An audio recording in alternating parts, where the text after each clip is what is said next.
அமெரிக்க அதிபர் தேர்தல் நாள் நெருங்கி வரும் சூழலில் அங்குள்ள இரு பெரும் கட்சிகளான குடியரசுக் கட்சியும் ஜனநாயக கட்சியும் தீவிர பிரச்சாரத்தில் ஈடுபட்டு வருகின்றன. இந்நிலையில் கடந்த சனிக்கிழமை முன்னாள் அதிபர் டிரம்ப் பிரச்சாரம் செய்து கொண்டிருக்கும் போதே துப்பாக்கியால் சுடப்பட்டார். காதுகளில் குண்டு உரசி சென்று இரத்த காயங்களுடன் டிரம்ப் உயிர் பிழைத்த நிலையில் அவரை கொல்ல முயன்ற தாமஸ் மேத்யூ குரூக்ஸ் பாதுகாப்பு படையினரால் சம்பவ இடத்திலேயே சுட்டுக் கொல்லப்பட்டார்.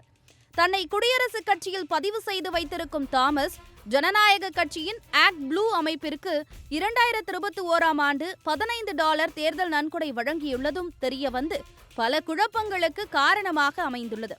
பென்சில்வேனியா பெத்தேல் பார்க் பகுதியில் வசித்து வந்த தாமஸ் பள்ளியில் மிகச் சிறப்பான செயல்பாட்டையே வெளிப்படுத்தி வந்துள்ளார்.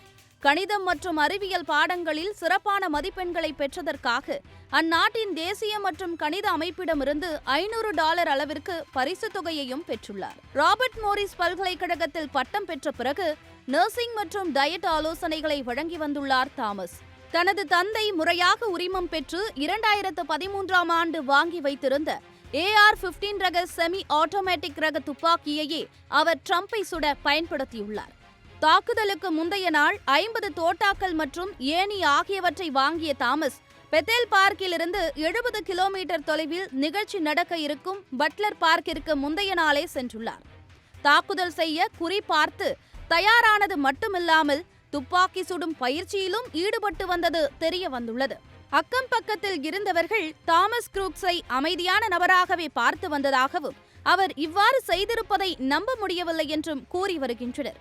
20 வயதே ஆன இளைஞர் இவ்வாறான முயற்சியில் ஈடுபட்டு தன் உயிரையும் இழந்துள்ள சம்பவம் அமெரிக்காவில் அதிர்வலைகளை ஏற்படுத்தியுள்ளது. மேத்யூ தாமஸ் குரூக்ஸ் உயிருடன் இருந்திருந்தால் வரும் தேர்தலில்தான் முதன்முறையாக வாக்களித்திருப்பார் என்பது குறிப்பிடத்தக்கது.